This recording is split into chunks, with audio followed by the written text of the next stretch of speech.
Praise the Lord. Okay, so before we begin, pray muna tayo. Manalangin po tayo sa Panginoon. Let's close our eyes, please, and let's pray. Lord, maraming salamat sa umagang ito for giving us again the chance to study your word. Thank you so much, Panginoon. Naniniwala kami. It is your will for us today na kami po ay mag-aral ng iyong salita. Thank you so much, Lord God, that you have given us again the chance to meditate your word. And we pray, Father, that the Holy Spirit will be the one to teach us this morning. Bigyan kami ng wisdom, bigyan kami ng kaunawaan. Maintindihan namin yung aming pong pag-uusapan today, Panginoon Diyos. Maraming salamat. Ito po ang aming dalangin, Ama, sa ngalan po ni Jesus. Amen and amen. Let's give the Lord a clap offering. Alright, again, sa lahat po ng mga nanay, mothers na naririto, Happy Mother's Day po sa inyong lahat. Ako po ay naniniwala, mga kapatid, one of the greatest desire ng lahat ng babae ay maging isang ina. Amen ba yun? Kasi parang hindi kumpleto ang pagiging babae ng isang babae kung hindi siya magkakaanak. Kaya kapag ang isang babae, lalo na yung merong edad ng konti, okay, pagkatapos for the first time, siya ay magdadalang tao, naku, tuwan-tuwa po yun. I believe walang paglalagyan yung katuwaan nun, tama? Kasi parang somehow, parang kumpleto na yung kanyang pagiging babae. Okay? Now, I hope alam niyo na po kung bakit merong Mother's Day, yung origin ng Mother's Day. I hope alam na po natin kung paano nagsimula yung Mother's Day celebration. Okay? Every Mother's Day ay sineshare na po natin ito, tama? I hope naaalala niyo pa. Okay, nakakatawa nga lang isipin na yung taong nagmungkahi na magkaroon ng Mother's Day celebration para parangalan ang lahat ng mga ina, kahit man lang isang beses sa buong isang taon, siya rin mismo ang nagpetisyon na itigil na yung celebration ng Mother's Day. Okay? Katawa nga lang isipin dahil si Anna Jarvis, yung mismong pinagmulan nitong Mother's Day celebration na minungkahi niya noong 1907 na magkaroon ng Mother's Day celebration, siya rin yung nagpetition na ipatigil na. Okay? Dahil nakita niya na parang nagagamit sa masyadong komersyalismo yung selebrasyon ng Mother's Day. Anyways, ako po ay naniniwala, anuman ang pananaw ng tao nang nagmungkahi na magkaroon ng Mother's Day celebration at siya rin mismo nagpetition na itigil na ang Mother's Day celebration, well, anuman ang pananaw niya, para sa akin, hindi na po mahalaga yon. Kasi ako po ay naniniwala, dapat lang nating parangalan ang ating mga ina. Okay? Hindi lang pagka ganitong panahon na Mother's Day celebration, kung hindi, utang natin sa kanila ang ating buhay. Tama ba? Kaya dapat lang siguro bawat araw ay parang Mother's Day. Amen? Okay? Tanggapin man natin o hindi, mga kapatid, ang kinasangkapan ng Diyos para tayo ay mabigyan ng buhay, walang iba kung hindi ang ating mga ina. Tama? Now, since today is Mother's Day, maganda hong parangalan natin ang lahat ng mga nanay natin through our message. Tama? And since today is Mother's Day, we will see to it na yung mga nanay po natin ay mabibigyan po natin ng pagkakataon na maparangalan po sila. Okay? So today, yung pong ating mensahe na pag-uusapan, may kinalaman po sa pagiging ina. Okay? Now, ilan po sa inyo may alam, mga kapatid? Ang Diyos po, hindi lang ho isang beses, but numerous times, siya po ay dinescribe niya ang kanyang sarili in terms of being a mother. Ilan po sa inyo may alam nun? Hindi lang ho isang beses but numerous times, God chose to describe Himself in terms of being a mother. Now, of course, alam natin lahat, God revealed Himself to us as a loving Father. Nagpakilala ang Diyos sa atin bilang isang ama. Okay? Pero, numerous times in the Bible, you will also see, ang Diyos dinescribe din niya ang kanyang sarili bilang isang ina. Now, of course, hindi ito contradiction, no? Na nagpakilala siya bilang ama, and then sometimes he also describes himself as a mother. Hindi po yan nag-contradict because unang-una, ang Diyos po ay espiritu. And since God is spirit, wala namang gender ang spirit, He can choose to uh, reveal Himself in terms of being a father and in terms of being a mother. Tama po ba? Agree? So, He is our loving Father, but since God is Spirit, He can choose to describe Himself in terms of a mother and in terms of a father. Now, let me show you mga kapatid, some of the scriptures that God chose to describe Himself as a mother. Look at this. In Isaiah chapter 66 verse 13, itong sabi ni Lord, I will comfort you there in Jerusalem as a mother comforts her child. Now, dito, very clear, God describes Himself in terms of a mother. Ang sabi ng Panginoon dito, I will comfort you, referring to the nation of Israel. Sabi niya, I will comfort you as a mother. As a mother comforts her child. So it's very clear, dinescribe ni Lord ang kanyang sarili sa pag-aaruga niya sa bansang Israel bilang isang ina.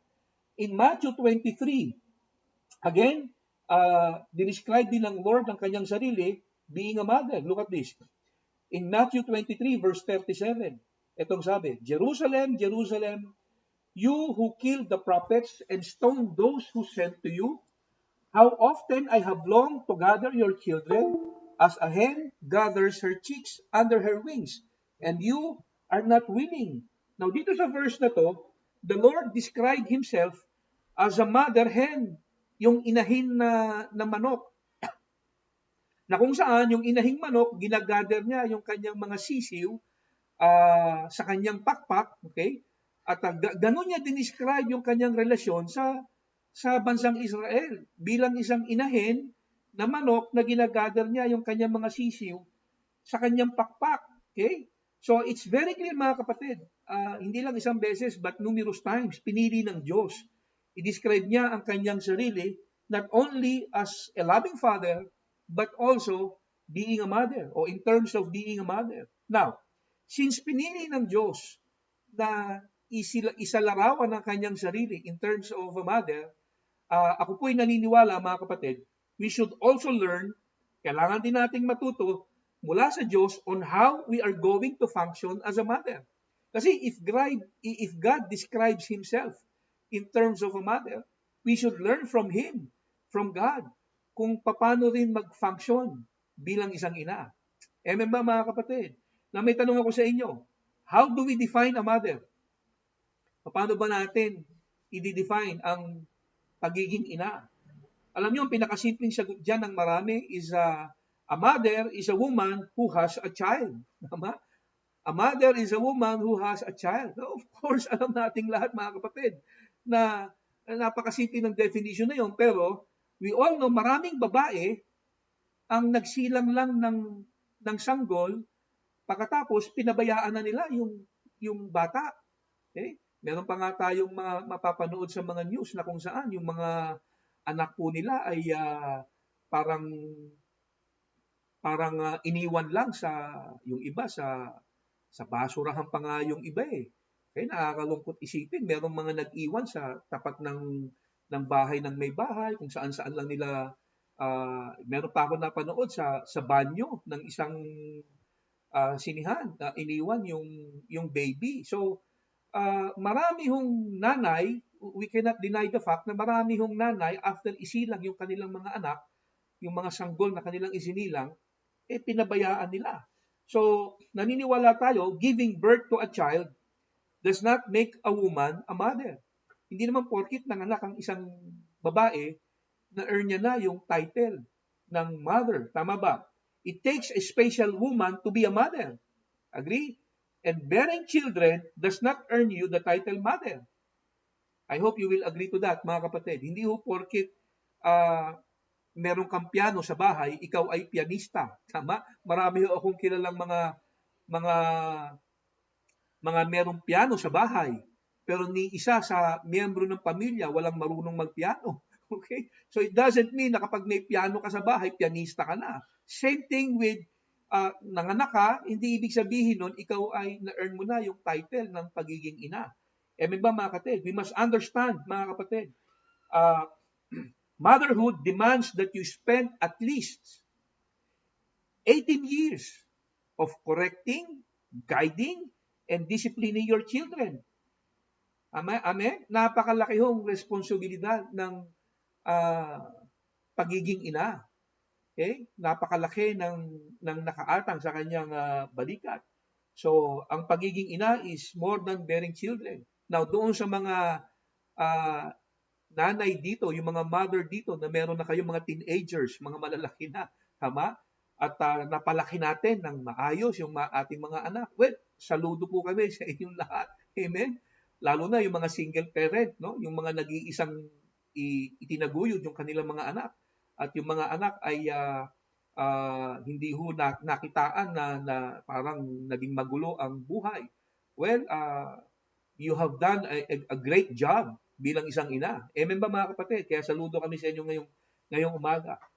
Okay? Now, ngayong umaga, tutunghay po tayo mga kapatid ng tatlong karakter sa Bible na nagpamalas ng magandang halimbawa ng pagiging ina. Okay? Tatlong babae sa Bible na nagpakita sa atin ng magandang example ng pagiging nanay. Okay? And I'm sure marami ho tayong matututunan mula sa pagiging ina. Dito pong tatlong karakter na to na ating pong tutunghayan. Okay? Now, sino-sino itong tatlong ito? Okay? Una, isang Old Testament character na ang pangalan ay si Hannah. Okay? Palagay ko naman, kilala nyo na kung sino si Hannah kasi nakasulat na dyan kung sino yung anak niya. Okay? Siya ang nanay ni Samuel. Si Samuel na tinaguri ang the last and the greatest prophet, the last and the greatest judge in Israel. Propeta rin siya, kaya nabanggit ko yung salitang prophet. Pero mas kilala siya as the last and the greatest judge of Israel. Panahon ng mga judges nung siya ay nabuhay at siya yung kahuli-hulihang judge and the greatest judge sa bansang Israel. Okay? So siya si Samuel. Marami tayong magagandang lessons na matututunan mula sa buhay ng kanyang ina. Okay? Now, tunghayan natin kung anong matututunan natin sa buhay ni Hannah bilang isang ina. Ang istorya ni Hannah makikita natin in 1 Samuel chapter 1, beginning verse 2 hanggang verse 7. Basahin po natin yung istorya niya. Listen to this. There was a certain man from Ramathaim, okay? Pasensya na kayo, medyo malabo na ang mata ko.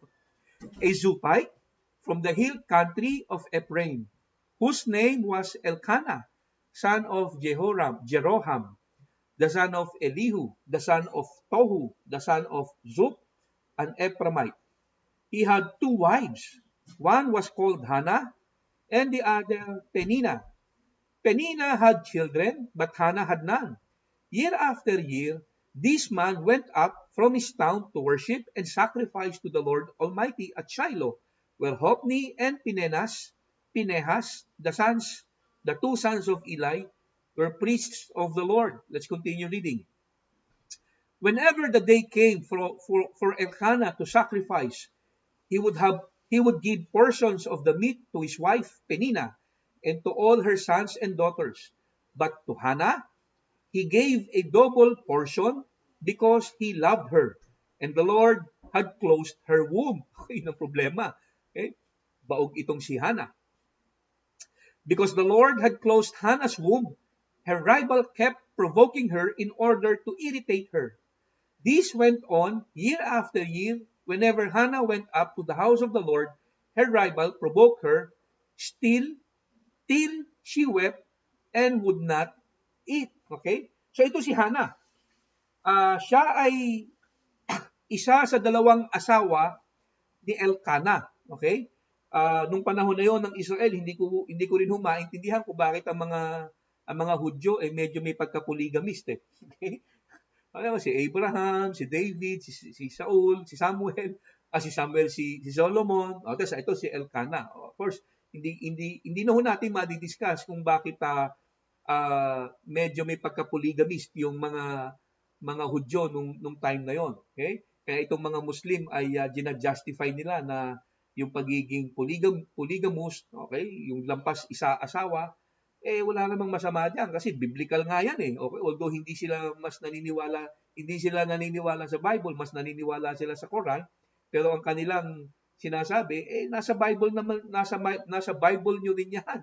Yung pagkakaroon ng maraming asawa. Okay? Well, anyway, we don't have time to discuss ito pong issue na to kung bakit parang in the ancient time, nung panahon ng mga Hudyo, parang lumalabas legal yung pagiging polygamous ng isang lalaki. Anyway, so si Elkanah, meron siyang 2 asawa. Okay? At isa dito si Hannah. Okay? Now, si Hannah, as I've said, isa siyang baog. Yun ang problema. Okay?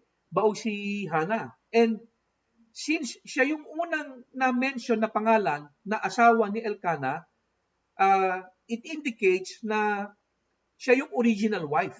Okay?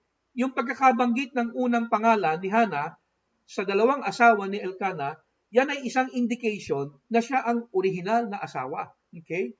Now, ang ibig sabihin ng pangalan ni Hannah, by the way, in the original Hebrew word is grace. Ito yung original na original meaning.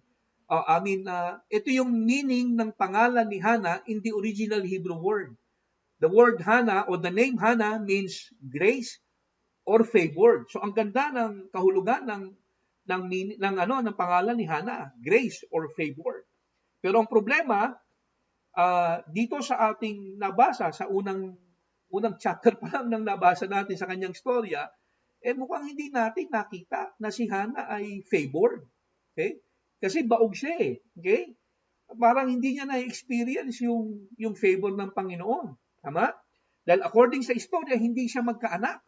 At nung panahon ng Israel, ang kultura ng Israel, mga kapatid, ang isang babae kapag hindi nanganganak, para siyang sinumpa ng Diyos. Okay? And on the other hand, kapag ang babae maraming anak, yun ay isang indikasyon na ikaw ay pinagpala. Okay? Kaya during those time, kapag ang babae maraming anak, that was a proof or an indication that you are blessed by God. Pero kapag ikaw naman ay hindi magkaanak, isa kang baog, yun naman ay isang indikasyon na parang sinumpa ka ng Diyos. Kaya yung pangalan ni Hannah, which is ang meaning ito in the original Hebrew is grace or favored, parang hindi niya nararanasan sa kanyang buhay. Okay? And by the way, alam siguro natin lahat na in the ancient time, ang bawat pangalang ibinibigay sa isang tao, hindi naman yan basta ibinigay lang ng walang ibig sabihin. Ibig sabihin nun, kung ano yung pangalang ibinigay sa'yo, yun yung pagkatao mo. So, kung ang pangalang binigay sa'yo, favored ka, you are favored. Okay? Kasi nung mga panahon na yan, ang ipinapangalan sa tao may kinalaman sa kanyang pagkatao. Agree? Katulad ni Abraham. Ang pangalan ni Abraham is father of multitudes, father of many nations. Si Jacob, ang pangalan niya, meaning ay deceiver. Okay? Si Isaac, laughter. So, yung mga pangalan nila, may kinalaman sa kanilang pagkatao. Now, dito si Hannah, ang pangalan niya ay, ang ibig sabihin ng pangalan niya in the original Hebrew ay grace or favored, pero parang hindi yun ang nakikita natin sa kanyang buhay sa unang chapter. Pero since hindi pa tapos ang istorya, makikita po natin na si Hannah pala talaga is highly favored. Nataon lang na unang chapter pa lang yung nababasa natin, hindi pa tapos yung istorya. You will see, tama ang pinangalan sa kanya. Kasi talaga namang siya ay favored ng Panginoon. Okay? Mamaya makikita po natin. Okay, tuloy po natin yung istorya ni Hannah. So si Hannah, isa sa 2 asawa ni Elkanah, siya ang original wife. At posible sa paglipas ng panahon, dahil hindi siya magkaanak, ang ginawa niya, pinayagan niya itong si Elkanah, yung asawa niya, na kumuha ng isa pang asawa para magkaroon ng anak. Okay? At noong mga panahon na yun, legal po yun. So isang desisyon ang ginawa ni Hannah na kung saan hindi niya na-anticipate na poproblemahin niya later on. Dahil yung kanyang rival, yung naging pangalawang asawa ni Elkanah, nung magkaanak na, unti-unti na siyang parang binigyan ng problema. Okay, siya ay pinoprovoke, siya ay iniinsulto kasi nga siya ay baog. Okay, itong si Penina o Penina, lagi siyang inaasar. Ito yung pangalawang asawa ni Elkanah.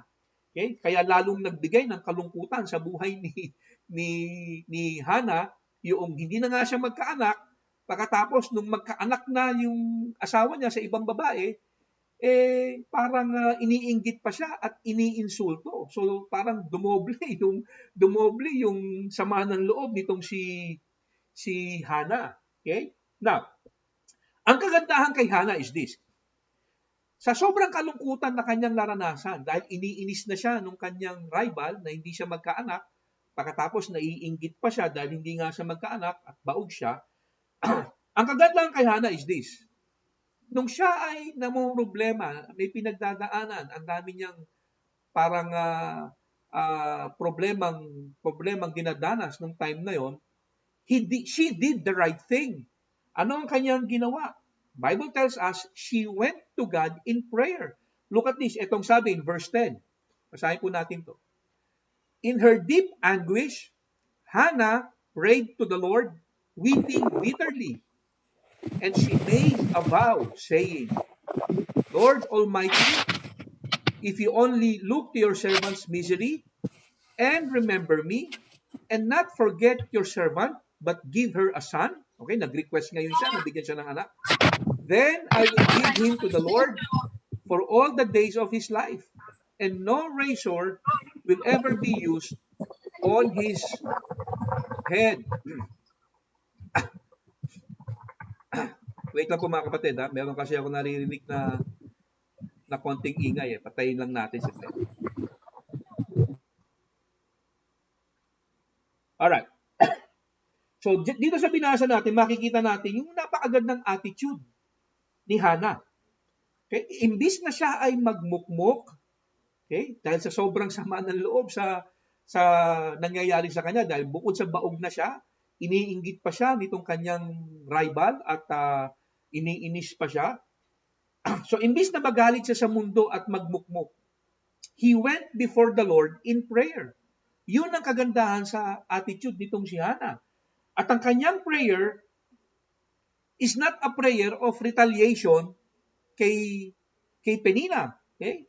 Hindi ito isang panalangin na kung saan parang gusto niyang gantihan itong si Penina. Okay? Hindi niya sinabi kay Lord na Panginoon, nakikita niyo po yung ginagawa sa akin itong si Penina. Okay? Baka naman pwede, Lord, na malasin yung buhay niya. Okay? Baka naman po pwede na tamaan siya ng COVID-19. Okay? At malasin. Well, alam niyo mga kapatid, during those times, kung magbabasa kayo ng mga Psalms, si David, kapag nag-pray si David, nananalangin siya na yung kanyang mga kaaway ay puksain ng Diyos. Yung mga galit sa kanya ay malasin sa buhay. Yung mga galit sa kanya magkasakit. Okay? If you will read the book of Psalms, ganun manalangin si David. Okay? Hindi ko alam ba't ganun manalangin si David. So anyways, itong si Hannah, he went before the Lord in prayer. Sa sobrang sama niya ng loob dahil siya ay hindi magkaanak, pagkatapos yung kanyang rival, iniinis pa siya, iniinggit siya. He went before the Lord. That was a proper response sa problemang pinagdadaanan niya. Pagkatapos, yung prayer niya, it was not a prayer of retaliation para kay Penina. Hindi niya sinabi, Lord, itong si Penina, iniinis ako, baka po pwedeng malasin ang buhay niya at mamatay na sana siya. Hindi po ganoon ang kanyang prayer. And it is interesting to see, mga kapatid, hindi niya minention sa Panginoon yung pangungutya ni Penina. She never mentioned that. Yung pangalan ni Penina. Ang ginawa lang niya is that she poured out her soul to the Lord. Ganun ang ginawa nitong si Penina. At finokus niya ang kanyang prayer sa isang request. Ano yung kanyang request? Bigyan siya ng anak, kahit isa lang. Okay? Kahit isa lang. Tapos, meron siyang ginawang vow. Kung sakaling bigyan siya ng anak ng Diyos. Of course, tayo naman mahilig din sa ganyan, di ba? Pag meron tayong hinihiling kay Lord, di ba? At talagang desperate ka na makuha mo yung gusto mong hinging kay Lord. Minsan gumagawa tayo ng vow na kung ibibigay lang sa atin ng Lord to, ito naman yung ating ibibigay kay Lord. So parang gano'n. So gano'n ang ginawa ni Hannah.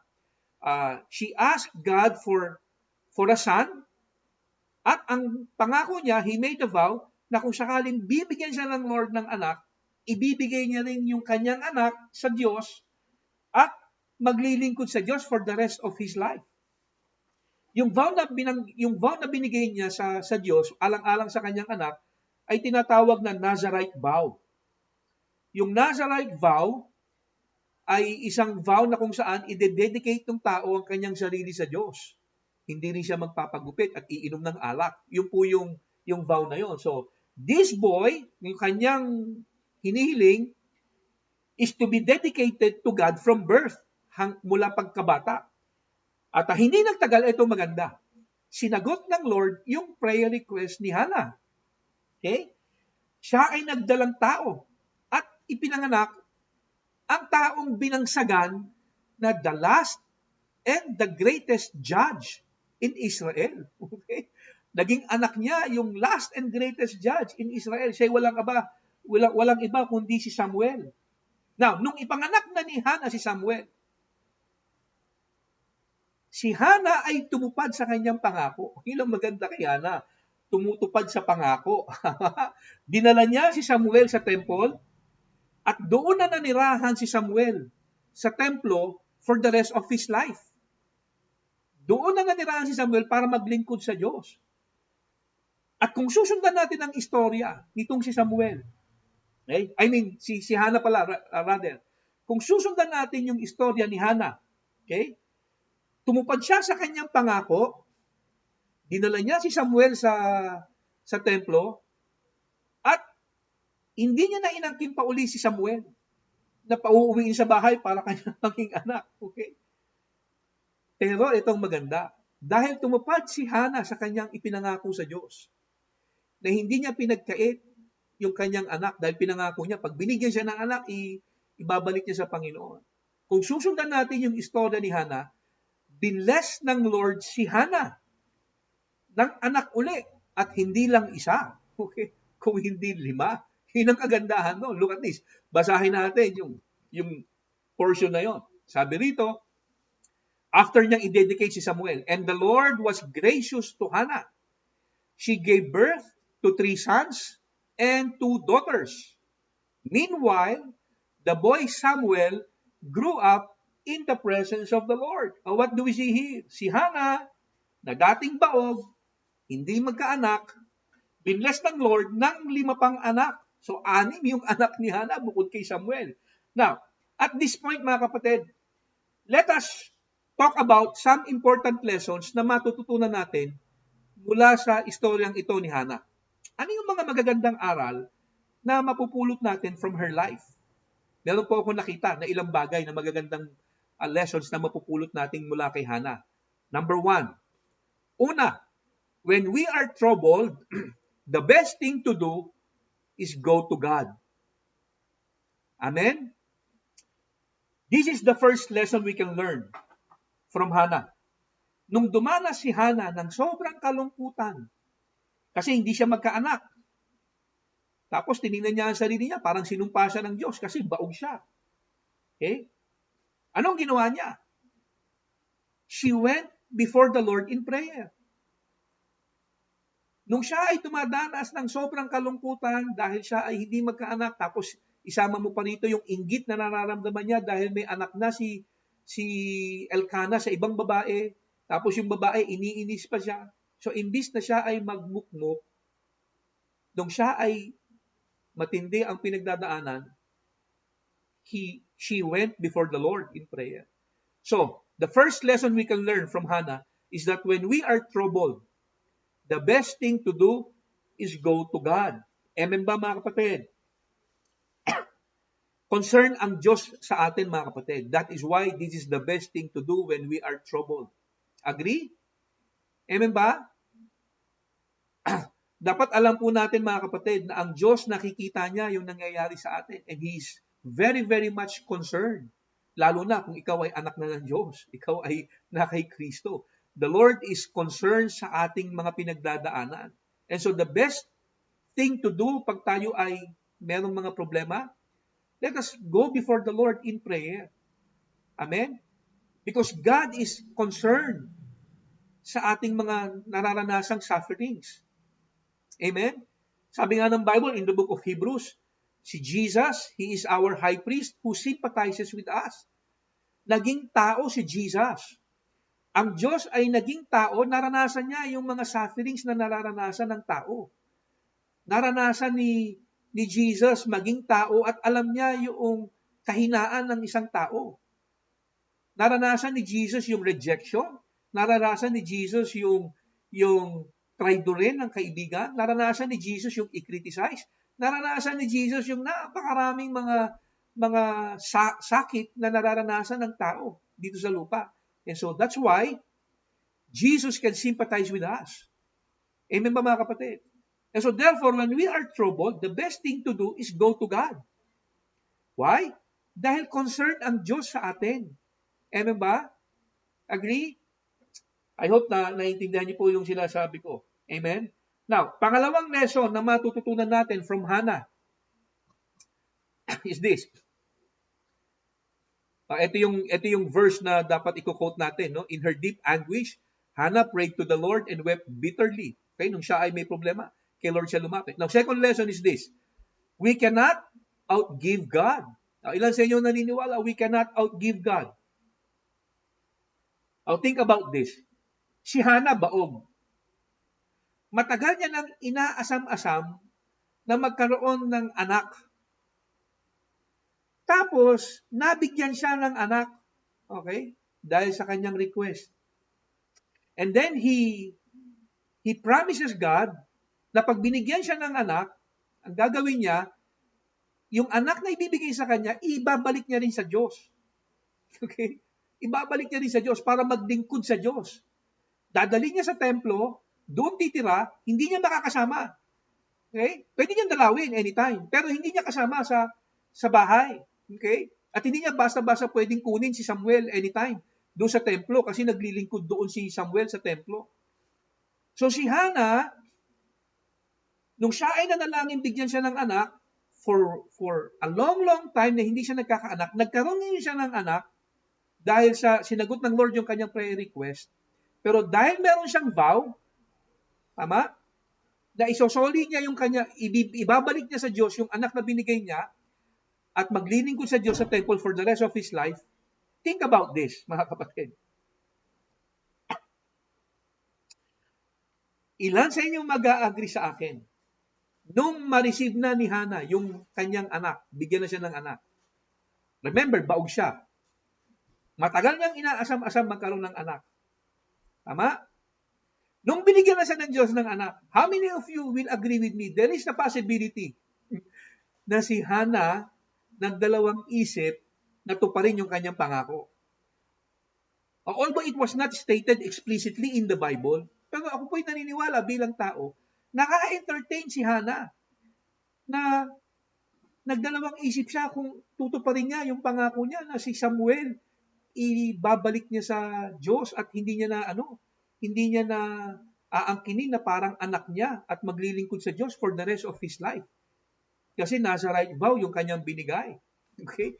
Yung bata will be dedicated from birth at sa Diyos maglilingkod for the rest of his life. Doon sa templo maglilingkod. Now, ako po'y naniniwala. Si Hannah, somehow, dahil baog siya, and for the very first time, nagkaroon ng anak, the possibility of nagkaroon ng hesitation, nagdalawang isip, natuparin yung kanyang pangako na ibalik si Samuel, yung kanyang anak na matagal-tagal nang inaasam, ibigay sa Diyos. Posible, si Hannah, nagkaroon din ng pagdadalawang isip. Ilan sa inyo mag-a-agree sa akin mga kapatid? Madalas kaysa hindi. Ang tao magaling lang mangako. Tama? Madalas kaysa hindi. Sa 10 pinangako ng isang tao, minsan 11 pa nga hindi natutupad. Agree? May mga tao akong kilala. 10 yung pinangako, 11 hindi tinupad eh. Anyways, dito sa istorya ni Hannah, baog siya. Hindi magkaanak. Tapos, nag-pray siya kay Lord, bigyan siya ng anak. Pinangako niya na ibabalik siya sa Diyos. Nung ibigay na ng Lord, yung matagal niya nang pinapangarap, I do believe mga kapatid, kagaya ng ordinaryong tao, kagaya natin, na madalas kaysa hindi ko tayo natupad sa pangako. Agree? Okay? Imagine, ang tagal mong hinintay magkaroon ng anak, pagkatapos nung meron ka na, ibibigay mo ba? So it was very possible mga kapatid, although it was not explicitly stated in the Bible, posible nagdalawang isip si Hannah. Kasi common yan sa isipan ng maraming tao. Tama? Na kung saan kapag meron tayong ipinangako, meron tayong nire-request, pagkatapos gagawa tayo ng pangako, once na ibinigay sa atin to, pero pagka naibigay na, more often than not, hindi natin natutupad. Naalala ko tuloy yung kwento ng isang lalaki na nagnegosyo ng babuyan. Okay? Nagnegosyo siya ng baboy. So, ang ginawa niya, nag-alaga siya ng 2 pares o 1 pares. Pag 2 pares, 4 no. Nag-alaga siya ng 1 pares, isang lalaking baboy, isang babaeng baboy. Okay? Pagkatapos, ang ginawa niya, nag-pray siya kay Lord. Ang prayer niya kay Lord, Panginoon, dalangin ko po na manganak agad itong baboy ko. At kahit ilan ang maging anak nito, ipinapangako ko sa iyo, hati tayo. Yung kalahati, ibibigay ko sa church. Hati tayo. Basta magkaanak lang kagad. Kahit ilan. Basta magkaanak kahit ilan, hati tayo. Pambihira, ilang buwan lang ang nakalipas, nagbuntis yung baboy. Sinagot ng Lord. Nanganak ng 12. Tuwan-tuwa ngayon siya. Praise the Lord. Tuwan-tuwa siya, nanganak ng 12. Hallelujah. Ang problema ito, paglipas ng ilang araw, yung 6 namatay. Nung namatay yung 6, ang sabi nitong mamang ito, Lord, alam ko, kinuha niyo na po yung inyo. Ano ba yon? Kasasabi lang niya, kahit ilan. Tama? Pag nanganak kahit ilan. So kung namatay yung 6, meron pang 6. O dapat hati pa rin sila ron. So ang point is this. Madalas kaysa hindi, tama? Nahihirapan tayong tumupad sa mga pangako natin. And so I believe si Hannah, there was a possibility, nagkaroon din siya ng hesitation, tuparin yung pangako niya. Imagine, isa lang yung anak mo na matagal mo nang inaasam-asam dahil baog ka. Dahil sa pagiging baog, matagal mong inaasam-asam, magkaroon ka kahit isang anak. Nung nagkaroon ka na, although ipinangako mo sa Diyos na ibabalik mo, I do believe there is a possibility na nagkaroon siya ng hesitation. Nagdalawang isip siya. Amen? Amen ba mga kapatid? Pero, si Hannah, we know the story, tinupad niya ang pangako niya. Ibinigay niya si Samuel. And cutting the long story short, okay, tinupad ni Hannah yung kanyang pangako. Binigay niya si Samuel sa Panginoon Diyos para maglingkod for the rest of his life. After giving Samuel to the Lord, ano nangyari kay Hannah? Okay, nabasa natin kanina. Ano ang ginawa ng Diyos kay Hannah? The Lord blessed her with 5 more children.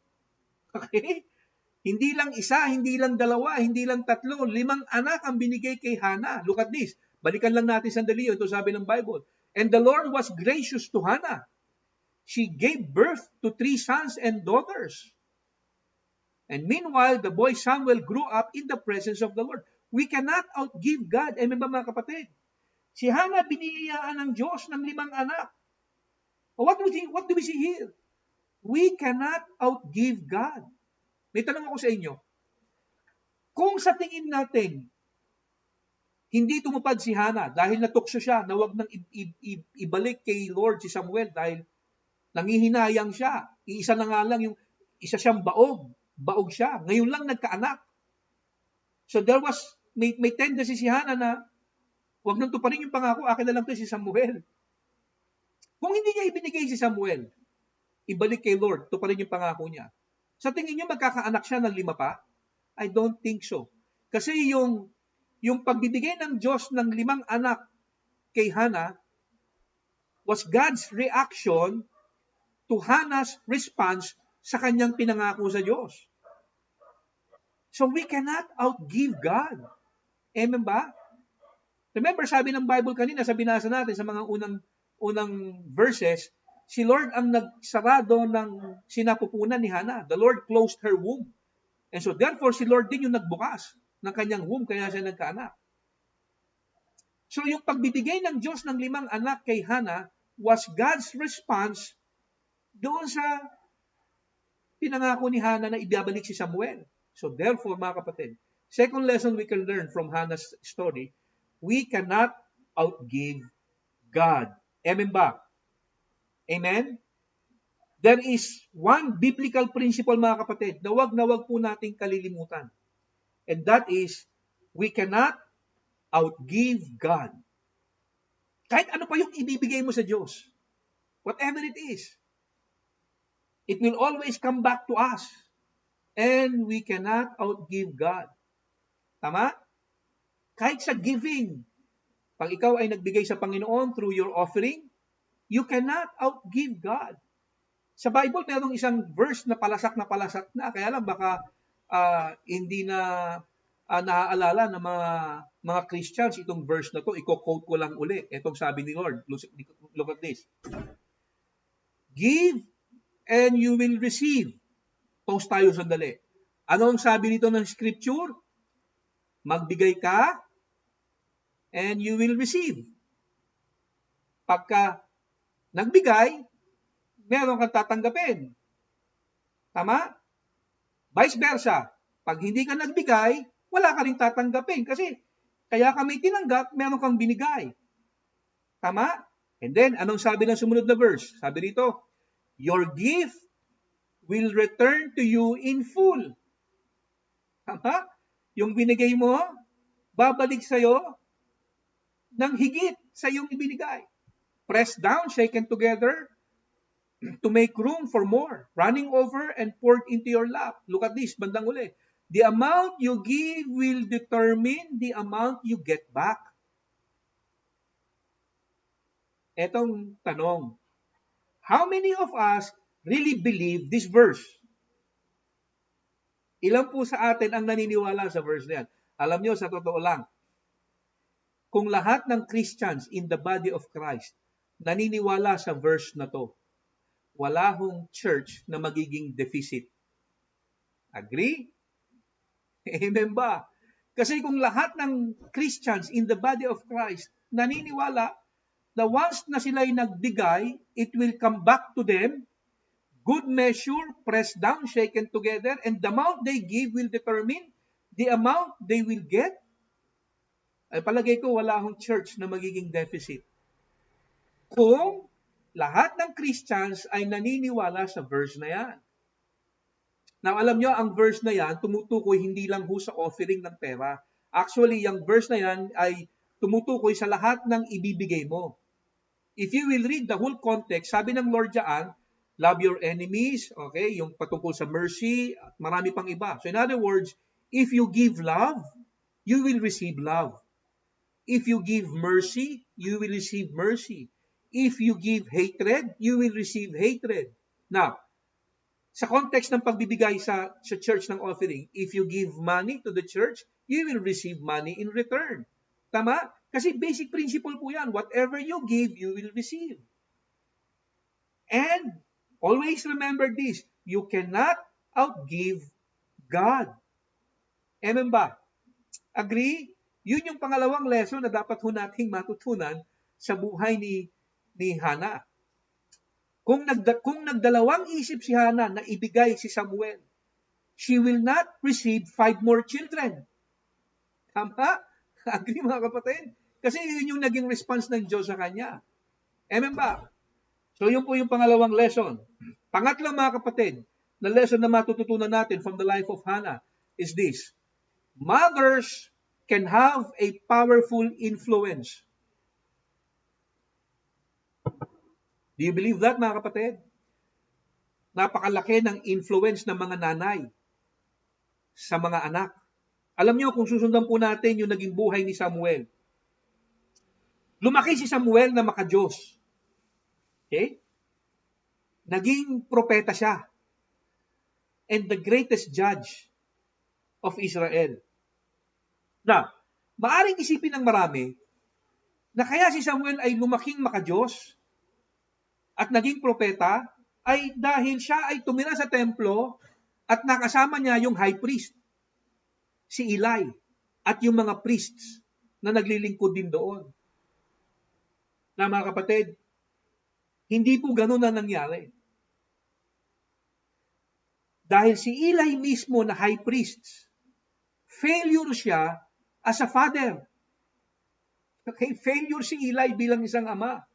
Siya ay may 2 anak, si Eli, na mga priest din. Kasi bilang high priest, si Eli high priest, automatic yung mga anak niya priest din. Ano ang sabi ng Bible tungkol sa kanyang mga anak? Look at this. Ito sabi ng scripture. Now the sons of Eli were corrupt. They did not know the Lord. Now look at this mga kapatid. Si Eli high priest, yung mga anak niya priest din. Pero anong sabi ng Bible? They were corrupt. At ang matindi, ito. They did not know the Lord. Now, can you imagine mga kapatid, itong 2 mamang ito, lumaki sa templo, yung tatay nila ay priests, lumaki sila sa templo, sila mismo priest din, naglilingkod sila doon sa templo, and in that way, parang naglilingkod na rin sila sa Diyos. But they do not know the Lord. Now, posible pala yun, ano? Posible pala yun, mga kapatid. Posible pala yun. Na lumaki ka sa simbahan, tapos yung tatay mo naglilingkod sa Diyos, tapos lalaki ka na hindi maayos. And in the end, hindi mo pala kilala. Alam kung susundan natin yung buhay ng 2 magkapatid na anak ni Eli, sila po ay mga babaero at nagdadala sila ng babae sa loob ng templo para sipingan. Can you imagine that? So si Samuel, mga kapatid, naging godly, lumaki na may integrity, hindi dahil sa influence ni Eli. Now, sino nag-influence sa kanya? Now, the answer is simple. Ang nag-disciple kay Samuel, walang iba kung hindi nanay niya. Pwede naman kasing dumalaw si Hannah doon. Huwag nga lang niyang kukunin si Samuel. Okay? And most probably, si Hannah, tuwing dadalaw doon, nakita niya, pasaway yung mga anak ni Eli. Sabi niya, mai-impluwensyahan itong anak ko, itong mga mokong na anak ni Eli. Okay? So, anong ginawa ni Hannah? Siya mismo, I believe, siya mismo ang nagturo sa kanyang anak kung paano lumaking maka-Diyos.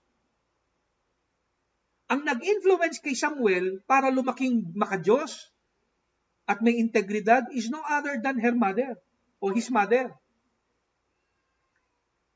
It was because of Hannah's powerful influence that made Samuel a godly person. Amen ba mga kapatid? Agree? Lumaki si Samuel na maka-Diyos because of what Hannah puts into him. Posible, in-impart ni Hannah sa kanyang anak na si Samuel yung kanyang magandang karakter at attitude. And even her ability, yung ability ni Hannah to touch God in prayer, posible na ipasa rin niya kay Samuel. But remember, si Hannah, di po ba? Na-touch niya yung puso ng Diyos in her prayer. At tama yung kanyang response sa kabila ng maraming problema. Yung attitude ni Hannah is always to go before God in prayer pagka meron siyang problema. So there was a possibility, eto yung naipasa kay Samuel. Agree? So si Samuel lumaking may integridad at maka-Diyos because of his mother's influence. Hindi doon sa influence ng priests. Amen ba?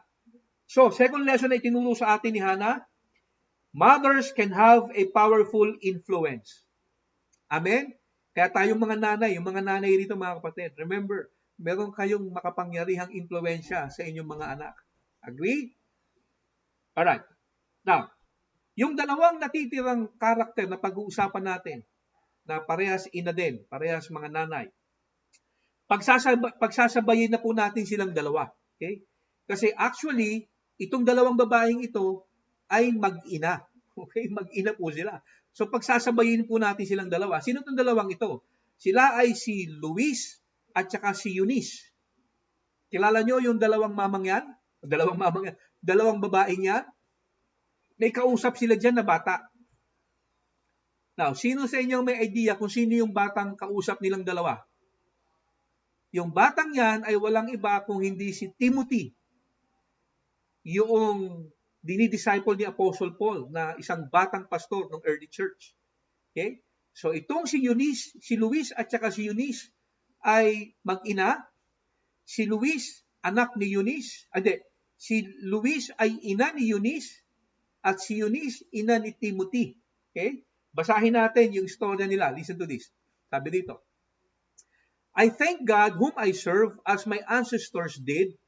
Ito pong sumulat ito ay si Apostle Paul, writing this letter to his disciple, si Timothy. Anong sabi ni Paul? I thank my God whom I serve as my ancestors did, with a clear conscience as night and day. I constantly remember you in my prayers. Recalling your tears, I long to see you, so that I may fill with joy. I am reminded of your sincere faith, which first lived in your grandmother Lois and in your mother Eunice, and I am persuaded now lives in you also. Now, Paul wrote this letter, as I've said, to his disciple Timothy. Siya ay minementor ni Paul, si Timothy. Naging co-worker din ni Paul, si Timothy, sa kanyang mga missionary journey sa pagpaplant ng church. At nang sinulatan ni Paul si Timothy, at that time, si Timothy was a very, very young pastor nung isulat ito ni Apostle Paul. Si Timothy ay isang batang-batang pastor nung time na yan. At ini-encourage ni Paul si Timothy bilang isang pastor na maging matatag sa pagharap sa mga problema sa loob ng church. Kasi nga, batang pastor siya. Now, dito sa letter na to, mapapansin natin na nabanggit ni Paul yung ina at lola ni Timothy. Sino yun? Si Lois at saka si Eunice. Si Lois ay grandmother ni Timothy. Si Eunice naman ay mother ni Timothy. Now, pag-usapan ngayon natin, ano yung mga lessons na matututunan natin mula sa dalawang babaeng ito. Okay? Pagsasabayin na natin sila. Now, the first lesson we can learn from these two mothers is that yung value ng maipapasa natin yung pananampalataya natin sa ating mga anak. Okay? So, ito yung una. The value of passing on the baton of faith. The first lesson we can learn from these two mothers is the importance of passing the baton of faith to our children. Ito yung unang lesson na maituturo sa atin ito. Look at this. Itong sabi in verse 5. Sabi rito, I am reminded of your sincere faith. Paul was talking to Timothy. Sabi niya, naaalala ko yung sincere faith na meron ka ngayon, which first lived in your grandmother Lois and in your mother Eunice. And I am persuaded now lives in you also. Anong sabi ni Paul? Yung pananampalataya na nakikita ko sa iyo ngayon, yung sincere faith na nakikita ko sa iyo ngayon. Una kong nakita yan sa lola mo. At naipasa ng lola mo sa nanay mo. At ngayon ay nasa sayo na. So lumalabas, mas unang nakilala ni Paul yung mga nanay at lola ni Timothy. Agree mga kapatid? So itong si Luis, dinisciple niya ang kanyang anak na si Eunice. Si Eunice naman, dinisciple niya yung kanyang anak na si Timothy, na ang naging resulta, naging pastor. Amen ba mga kapatid? We cannot deny the fact mga kapatid, na naging malaking factor yung godly life ni Lois at Eunice sa pagiging pastor nitong si Timothy. Hindi natin pagdududuhan na si Luis at Eunice, kaya sila nakapag-produce ng isang pastor is because of their good example. at naipasa nila yung pananampalataya nila dito kay Timothy. Na? Amen mga kapatid? Agree? So we can pass on our faith to them. Amen mga kapatid? Now, second lesson we can learn from these two women. Pangalawang lesson, the value of passing on to our children the love for the scriptures. Ito yung pangalawang lesson na mapupulot natin sa buhay nitong mag-inang ito. Look at this. Ito sabi ng Bible. You have been taught the Holy Scriptures from childhood. Sabi ni Paul kay Timothy, Timothy, since childhood, tinuruan ka na ng Holy Scriptures. Tinuruan ka na ng salita ng Diyos. And they have given you the wisdom to receive the salvation that comes by trusting in Christ. Bible tells us, bata pa si Timothy, naturuan na siya ng salita ng Diyos. Now, who taught him the Scriptures? No doubt, si Eunice at saka si Lois. Amen ba mga kapatid? So, ang second lesson na matututunan natin mula sa mag-inang ito, si Lois at saka si Eunice, o mula sa mga inang ito, mga babaeng ito, is the value of teaching our children to love the Scriptures. Amen? Si Timothy, bata pa siya. Sineshare na siya ng salita ng Diyos ng kanyang mga ina at lola. Ano ang naging resulta ng pagtuturo ng kanyang ina at lola sa kanya? Ng salita ng Diyos? Nagkaroon si Timothy ng wisdom, according dyan sa binasa natin, nagkaroon siya ng wisdom to receive the salvation that comes by trusting in Christ. Amen ba? Now, listen mga kapatid, especially mga nanay, and parents na rin as well, tatay at nanay. Tayo ho dapat ang magkaroon una sa lahat ng desire to love the Word of God. Amen?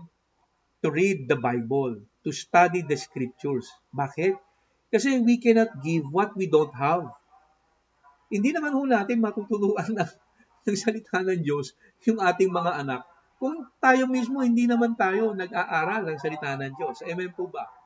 So, we must first learn to study and love the Word of God so that we can pass on yung passion na yon sa ating mga anak to also love the Scriptures. Amen ba mga kapatid? Amen? Alam nyo, kung makikita po tayo ng mga anak natin that we love the Scriptures, we love the Bible, we love the Word of God, okay? Mapapansin naman nila yan eh. Kung nakikita nila na mahal natin ang salita ng Diyos, binabasa natin siya, may impluwensyahan din natin sila to also love the Word of God. Amen ba mga kapatid? So, let us learn to study the Word of God and to love the Scriptures. Amen mga kapatid? Now, by the way, maidagdag ko lang. Alam niyo yung tatay ni Timothy, according to the book of Acts, sa chapter 16, ay isang Greek. Okay? Hindi Hudyo yung tatay ni Timothy. Isa hong Greek yung tatay niya. At wala hong na-mention sa Bible na yung kanyang ama ay naging Christian. Wala. Maaring naging mabuting ama yung tatay niya sa kanya, but when it comes to spiritual matters, zero influence yung tatay niya sa kanya. Ang nakapag-influence sa kanya to become a godly person, walang iba kung hindi yung kanyang nanay. Amen ba mga kapatid? He became a man of God because he has a woman of God in his life. And that is his mother. Dahil sa kanyang ina, naging man of God siya. Amen ba mga kapatid? So mothers, the first and the best thing that we can do to our children is to pass on our faith and the love of the Word of God. Amen ba mga kapatid? So, In closing mga kapatid, these are the lessons we can learn mula sa tatlong nanay na to o tatlong great mothers na ating nabanggit. Kay Hannah, we have learned that mothers can have a powerful influence. Agree? Doon naman sa kay Luis at saka kay Eunice, we have learned the value of passing to our children the baton of faith and the importance of studying the Word of God, loving the Scriptures. Amen po ba mga kapatid? So, lahat ng mga mothers dito, ito po ang hamon sa atin ngayon. Okay? Ang hamon sa atin ngayon is, let us do the same thing. Amen ba? Kung ano yung ginawa nitong mga magigiting na ina na nabasa natin sa Bible, ipasa natin sa kanila, sa ating mga anak, yung pagmamahal sa Scriptures, yung sincere faith na meron tayo, okay? At impluwensyahan natin sila to live a godly life. Amen po mga kapatid. Happy Mother's Day po sa ating lahat. Palakpakan po natin ang Panginoon. Let us pray. Manalangin po tayo. Lord, maraming salamat. Thank you so much, Panginoon. Thank you for your word. Dalangin namin, Lord, na lahat po ng mga mothers na naririto, bigyan niyo po, Lord, ng wisdom, ng strength, na ito pong mga napag-aralan po namin ay amin pong magawa sa aming mga anak. Dalangin po namin, Lord, na na-motivate pong bawat nanay na naririto to do the same thing na nakita po namin na ginawa nitong mga great mothers na amin pong ginawang example. And alam namin, Lord, na hindi madaling maging ina. Pero Lord, alam din namin, sa biyaya mo, sa grasya mo, kakayanin po ng bawat ina na naririto na palakihin ng maayos, ng tama, ang bawat anak na ipinagkatiwala niyo po sa kanila. Lord, thank you so much, Lord. Maraming salamat. We give you all the glory. We give you all the honor. We give you all the praise. In Jesus' name we pray. Amen and amen. Palapakan po natin ang Panginoon. Let's give the Lord a clap offering.